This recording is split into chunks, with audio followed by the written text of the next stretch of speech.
العامل اعلم أن العوامل في النحو على ما ألفه الشيخ الإمام أفضل علماء الأنام عبد القاهر بن عبد الرحمن البلداني سقى الله ثراه وجعل الجنة مثواه مئة عامل.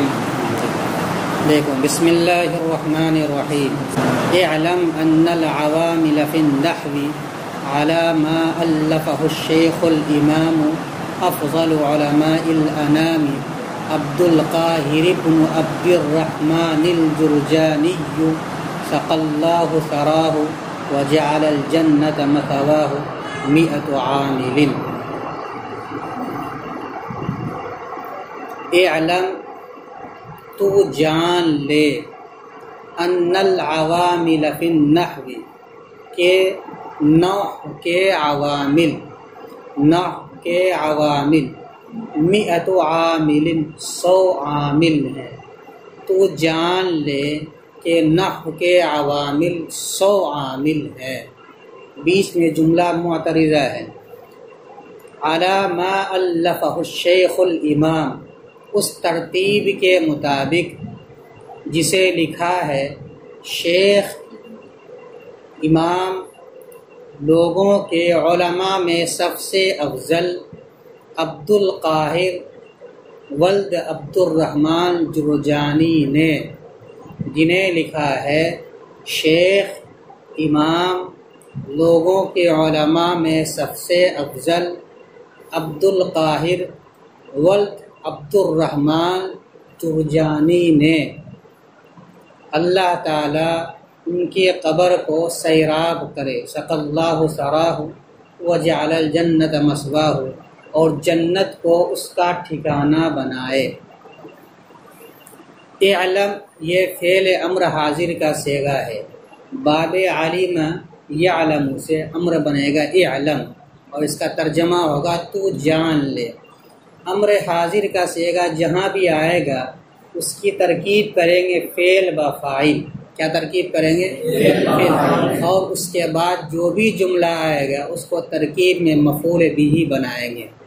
اور اس کے بعد جو بھی جملہ آئے گا اس کو ترکیب میں مفعول بھی بنائیں گے. تو اعلم تو جان لے. ان یہ حروف مشبہ بالفعل میں سے ایک حرف ہے اور اس پر اعراب لکھا نہیں جاتا ہے، لیکن قرائن کے اعتبار سے پڑھنا پڑتا ہے کہ یہاں انا ہے یا انا ہے. اور اس کے پہچاننے کا طریقہ یہ ہے کہ جو مفرد کے مقامات ہیں وہاں پر انا پڑھا جاتا ہے، اور جو جملہ کے مقامات ہیں وہاں انا پڑھا جاتا ہے. مفرد کے مقامات کیا ہیں؟ مثلا ایسی جگہ یہ لفظ آیا ہے کہ وہ ترکیب میں فاعل بنے، یا ایسی جگہ یہ لفظ آیا حرف آیا ہے کہ ترکیب میں اس کو مفعول بھی بنایا جائے.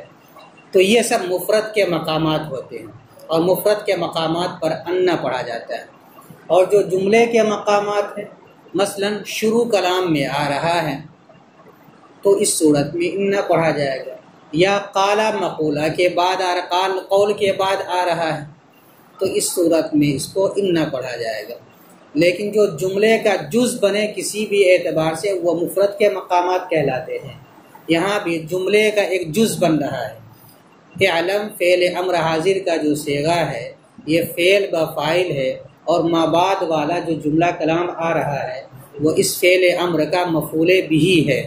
اور مفعول بھی جملے کا ایک جز ہوتا ہے، اور جز کے شروع میں جو یہ حرف آتا ہے وہاں پہ انا پڑھا جاتا ہے. اس لیے یہاں پر کیا پڑھیں گے؟ اور بالفاظ دیگر یہ یاد رکھیں کہ اعلم کے بعد ہمیشہ انا آئے گا. اعلم کے بعد ہمیشہ انا آئے گا. العوامل یہ عاملن کی جمع ہے. غیر ذوی العقول مذکر کی جمع فواعل کے وزن پر آتی ہے. غیر ذوی العقول مذکر کی جمع فواعل کے وزن پر آتی ہے. اس کا مفرد ہے عامل. فاعل کے وزن پر ہے مفرد. اگر فاعل کے وزن پر غیر ذوی العقول مذکر آ رہا ہو تو اس کی جمع فواعل کے وزن پر لاتے ہیں. آگے اس کا مفرد بھی استعمال ہے مئۃ عامل. یہاں پر وہ جمع کی شکل میں استعمال کیا جا رہا ہے، اس لیے عوامل استعمال کیا گیا. ٹھیک ہے. فی النحو، فی آپ کو معلوم ہے حروف جارہ میں سے ہے. نحو ایک فن کا نام ہے، جس میں کلمے کے اواخر سے بحث کی جاتی ہے، اور نحو کے لغوی معنی آتا ہے کنارے کے، تو چونکہ اس فن کے اندر کلمے کے آخری حالت سے بحث کی جاتی ہے اس لیے اس کو نحو کہا جاتا ہے۔ اور اس کتاب میں جو عوامل آ رہے ہیں وہ فن نحوی سے متعلق ہے، اس لیے اس کا یہاں پہ تذکرہ کیا گیا ہے۔ اعلم ان العوامل فی النحو، آپ جان لیجئے کہ نحو کے عوامل، ایک قاعدہ ترکیب کے سلسلے میں یاد رکھنی ہے کہ معرب باللام کے بعد جب ظرف آئے، معرب باللام کے بعد جب ظرف آتا ہے تو اس صورت میں اس کی ترکیب کرتے ہیں ذوالحال اور حال سے۔ کس سے کرتے ہیں؟ جیسے یہاں العوامل معرب باللام ہے کہ نہیں ہے جی، اور اس کے بعد ظرف آ رہا فی حرف جار النحوی مجرور، جار مجرور کو ظرف بولتے ہیں، جار مجرور کو ظرف بولتے ہیں۔ تو اگر معرب باللام کے بعد ظرف آ جائے تو ترکیب اس کی کرتے ہیں حال اور ذوالحال، اور اگر نکرہ کے بعد ظرف آ جائے تو وہاں ترکیب کرتے ہیں موصوف اور صفت کی۔ وہاں ترکیب کس کی کرتے ہیں؟ موصوف اور صفت کی ترکیب کرتے ہیں۔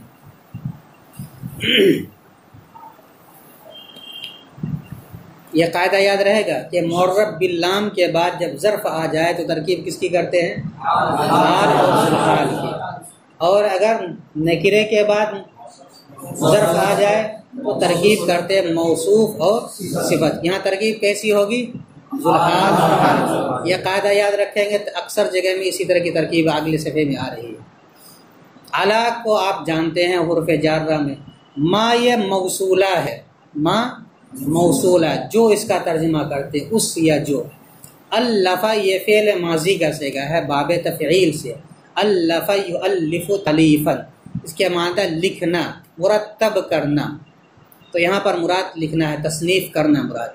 وہ ضمیر جو ہے الفہ میں، یہ ضمیر منصوب متصل ہے۔ کون سی ضمیر ہے؟ اس لیے کہ ضمیر مرفوع متصل خود الفہ کے اندر ہے۔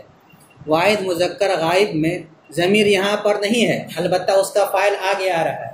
اگر فاعل نہ آئے تو اس صورت میں ضمیر مستتر فاعل بناتے ہیں، لیکن یہاں فاعل مذکور ہیں اس لیے یہاں پر فاعل نہیں نکالیں، صرف الفہ کو بولیں گے فعل، الفہ کو کیا بولیں گے؟ فعل۔ اور ہو جو ضمیر ہے یہ ضمیر منصوب متصل ہے، اس کا ترجمہ کریں گے کو سے، اس کو، جس کو، کیا ترجمہ کریں گے؟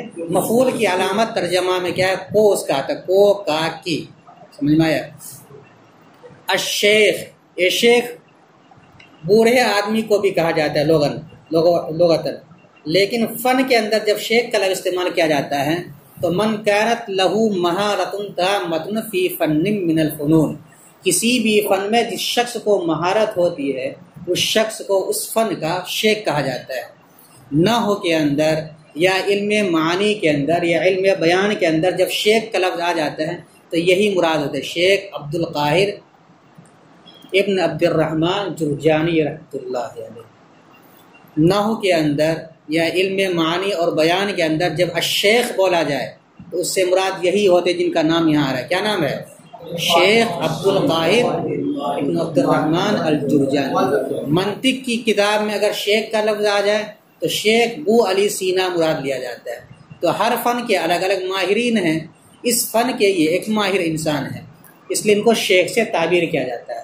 اور ویسے شیخ کہا جاتا ہے جس آدمی کی عمر 51 سال سے پلس ہو جائے اس کو لغتاً شیخ کہا جاتا ہے، اور 81 سے پلس ہو جائے تو اس کو شیخ فانی کے زمرے میں وہ آ جاتا ہے۔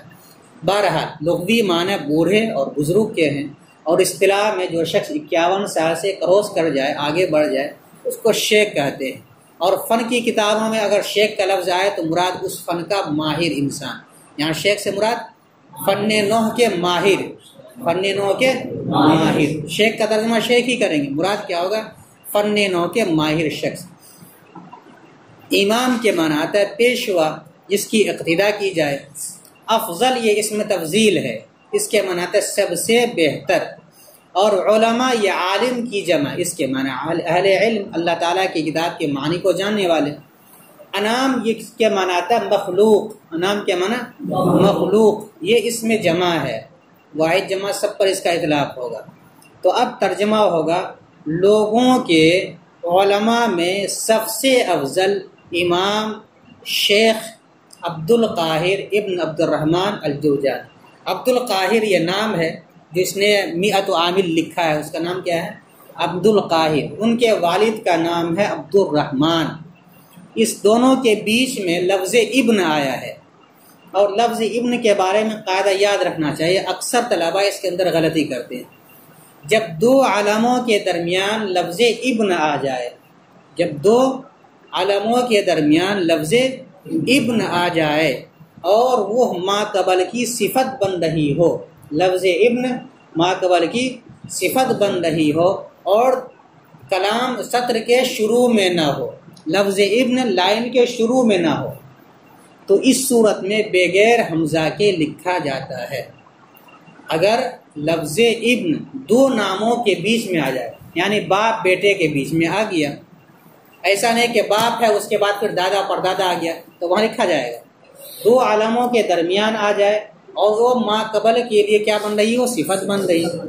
اور تیسری بات کیا ہے کہ وہ لائن کے شروع میں نہ ہو، لفظ ابن لائن جیسے مثال کے طور پر ثقلہ ہے، لائن جیسے مئۃ عامل ہے، یہ لائن ہے، اس کے شروع میں اگر لفظ ابن پکڑا گیا تو پھر حمزہ کے ساتھ لکھا جائے گا، یعنی الابن لکھیں گے، ابن لکھیں گے الف کے ساتھ، حمزہ کے ساتھ۔ اور اگر ایسا نہیں ہے تو ان تینوں شرطوں کے پائے جانے کے بعد بغیر حمزہ کے لکھا جائے گا۔ تو یہاں پہ دیکھیے بن لکھا جائے گا لیکن پڑھا جائے گا ابن، یعنی رسم الخط کا قاعدہ یہ ہے کہ وہاں حمزہ کو نہیں لکھا جائے گا۔ یہاں لکھا گیا ہے کہ نہیں؟ اس لیے کہ کلام دونوں جملے کے لائن کے بیچ میں ہے یہ، اور ما قبل کی صفت بھی بن رہی ہے، اور دو عالموں کے درمیان، عالم کے معنی نام، پہلے بھی نام ہے عبد القاہر اور بعد میں بھی نام ہے عبد الرحمن، اس لیے بغیر حمزہ کے لکھا گیا۔ دوسری بات یہ یاد رکھنی چاہیے کہ لفظ ابن جو ہے ہمیشہ ما قبل کی صفت ہوتی ہے اور ما بعد کے لیے مضاف، ما بعد کے لیے مضاف، قاعدہ یاد رہے گا۔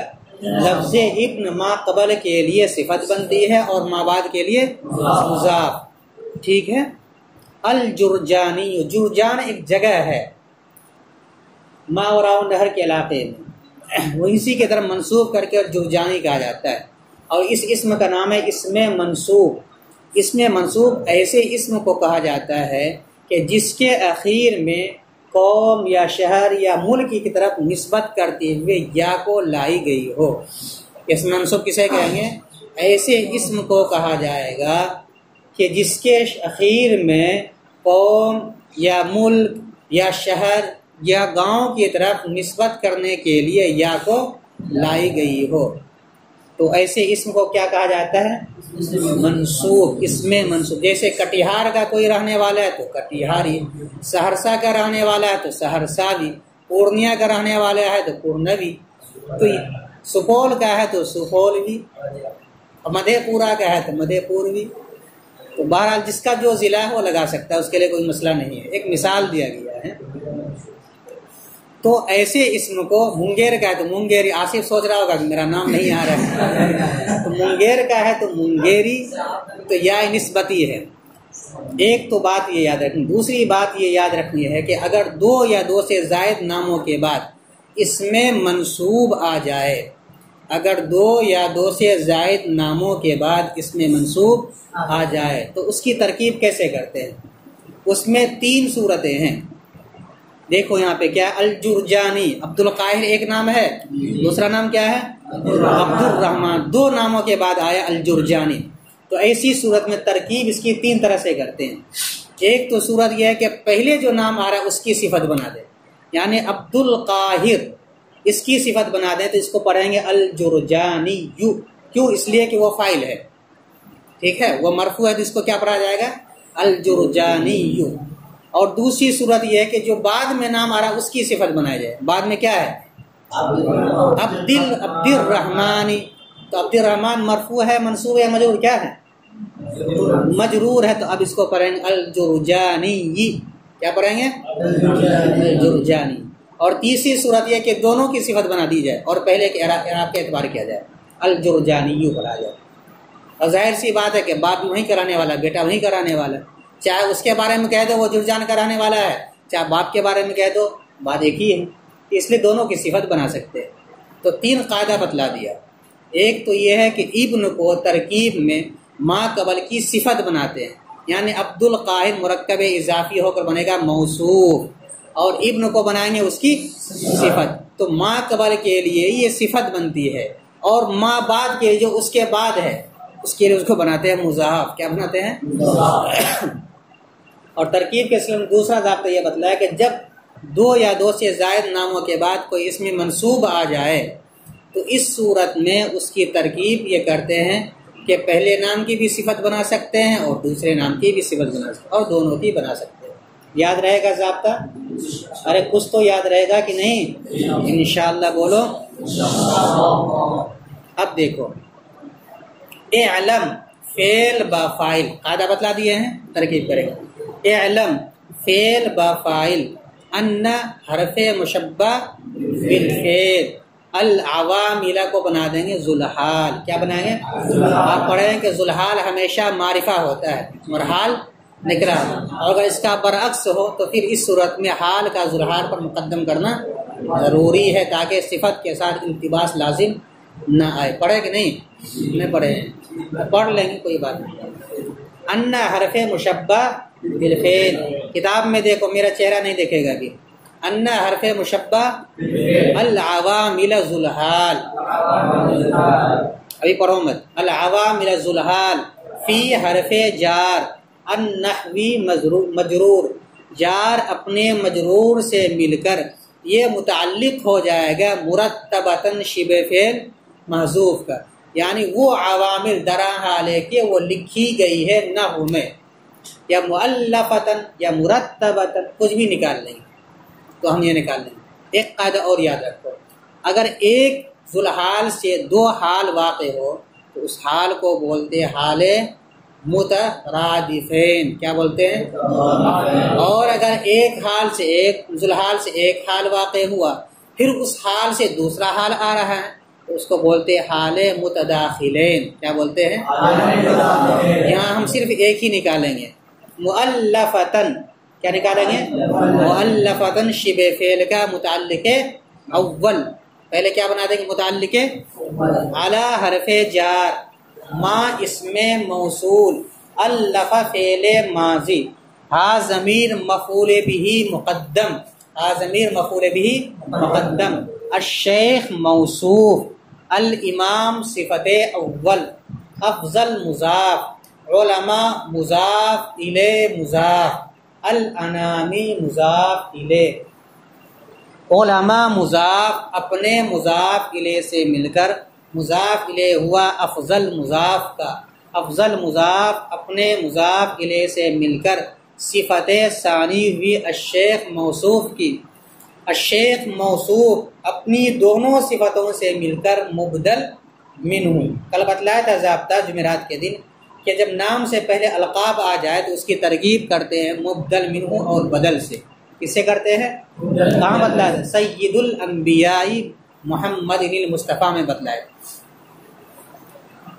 تو الشیخ موصوف، الامام صفت اول، افضل مضاف، علماء مضاف الیہ مضاف، الانامی مضاف الیہ۔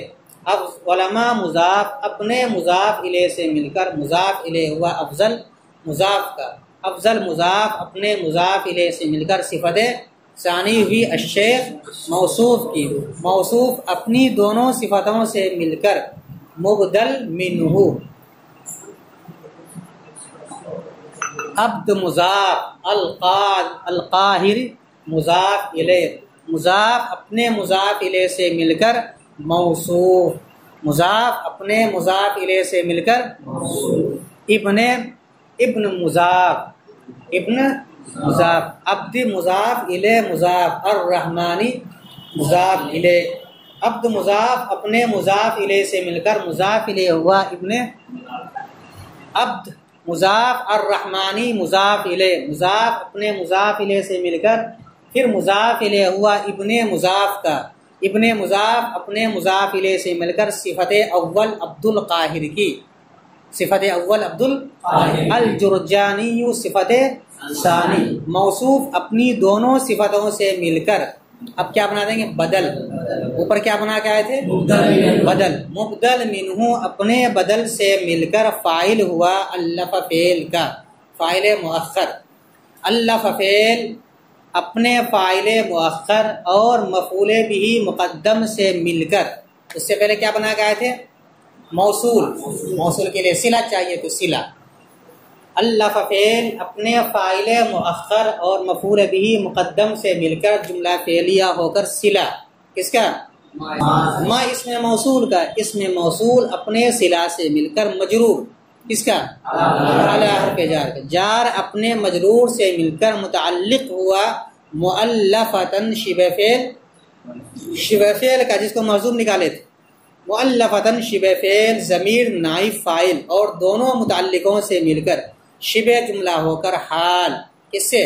العوامل ذوالحال سے. العوامل ذوالحال اپنے حال سے مل کر انا کا اسم کیا بنے گا؟ یہ حروف مشبہ بالفعل ایک اسم اور ایک خبر کو چاہتا ہے تو یہ تو اسم بنا ہے.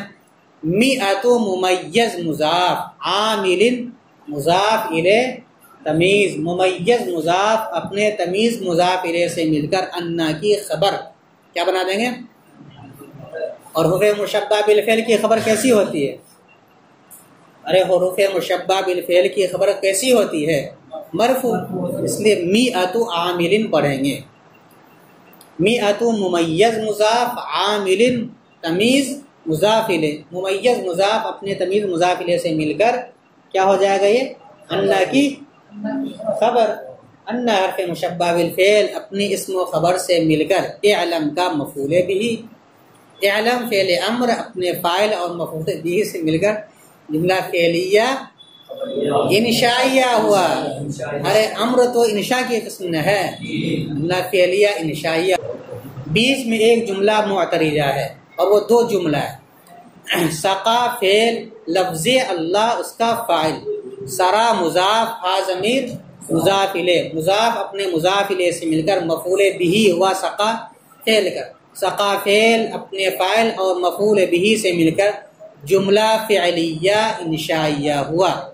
جملہ فعلیہ انشائیہ، لفظاً جملہ فعلیہ خبریہ، معنی جملہ انشائیہ. واو مستانفہ، جعل فعل ضمیر اس کا فاعل، الجنت مفعول بھی اول، مثوا مضاف ہا ضمیر مضاف الیہ. مضاف اپنے مضاف الیہ سے مل کر مفعول بھی ثانی. جعل فعل اپنے فاعل اور دونوں مفعولوں سے مل کر جملہ فعلیہ خبریہ معنی جملہ انشائیہ ہوا.